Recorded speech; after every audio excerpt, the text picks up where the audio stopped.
I feel like I could read one report that says, Russia is seconds away from invading Ukraine and there's huge consequences to that. And then the next report says, well, maybe they're just building it up and they're just trying to threaten them and intimidate them.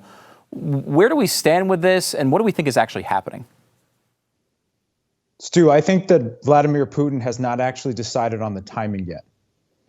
I think that he was growing uncomfortable with the stubbornness of the Ukrainian people based out of the capital in the West, and the fact that he had not succeeded in some of his original goals. He continued with the encirclement, using Belarus, putting additional pressure on Ukraine in the Black Sea and the Sea of Azov.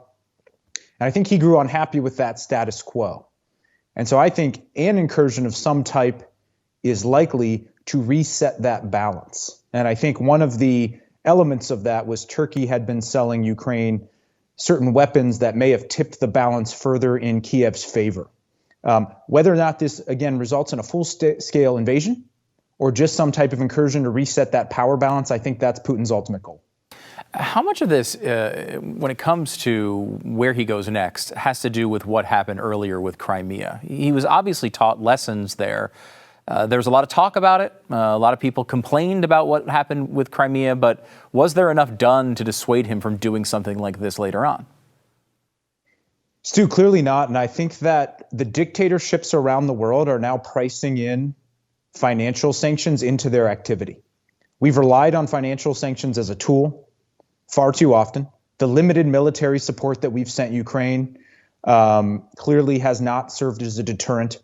And so where these dictatorships stand, right, whether it's Chinese behavior, whether it's Putin's behavior, whether it's Iranian behavior, is, hey, if we're willing to take the financial hit, and hits in which some of the countries in Europe will eventually want to walk back anyways, our freedom of movement is essentially unconstrained. And so what we're seeing, to your point, is the collapse of any credible deterrence, and I don't think we'll like the things that are going to follow.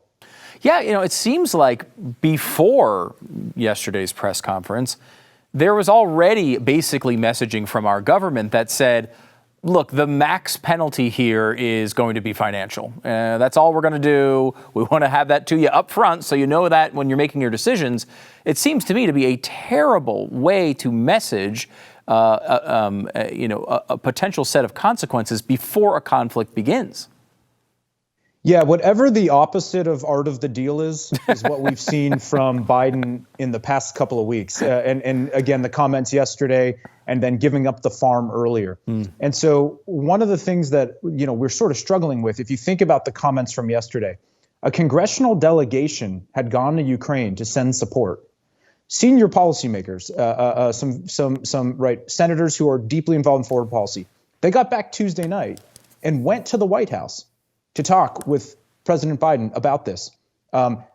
Secretary of State Blinken landed in Kiev on Wednesday, again to show solidarity. And with Biden's loose statements, he undercut all of that in just a few sentences. Yeah, this press conference was, I was literally scared watching it. I felt like he could have talked us into a war. It felt like we were on the edge. And, he just keeps rambling. And I don't know that he has any idea where he's going. He said things like, eventually Russia will overrun Ukraine if they get into a conflict, but it'll cost them, it'll be costly to them. Now, something like that we all kind of know is true, right? If Russia really wanted to have a land war in Ukraine, it would probably eventually win. But that's not the type of thing you say about an ally in public, is it? No, and to your point, Stu, I appreciate that you made that point, which is Biden was not wrong in the sense that we are not united with Berlin and Paris right now about what those sanctions are going to look like. And that is a weakness of this Western alliance. But Joe Biden has been on discipline for 50 years, and all that America has done is reward him for it. So we don't expect that to change. What has to change is that underlying calculation. It feels different, Stu, doesn't it? Like the past year, foreign policy seems unsettled. There's sort of a pall that has settled in. And every time Biden takes the stage like this, it's actually destabilizing. And that's the reality that we're sort of coping with now, from Afghanistan now to Ukraine. Really, destabilizing is the right word. If you enjoyed this video, hit like and subscribe to our channel so you'll be sure to see similar videos from Blaze TV with the added bonus of signaling YouTube that your voice and opinion still matters. And if you're looking for more great conservative content, check out one of the 2 videos suggested here.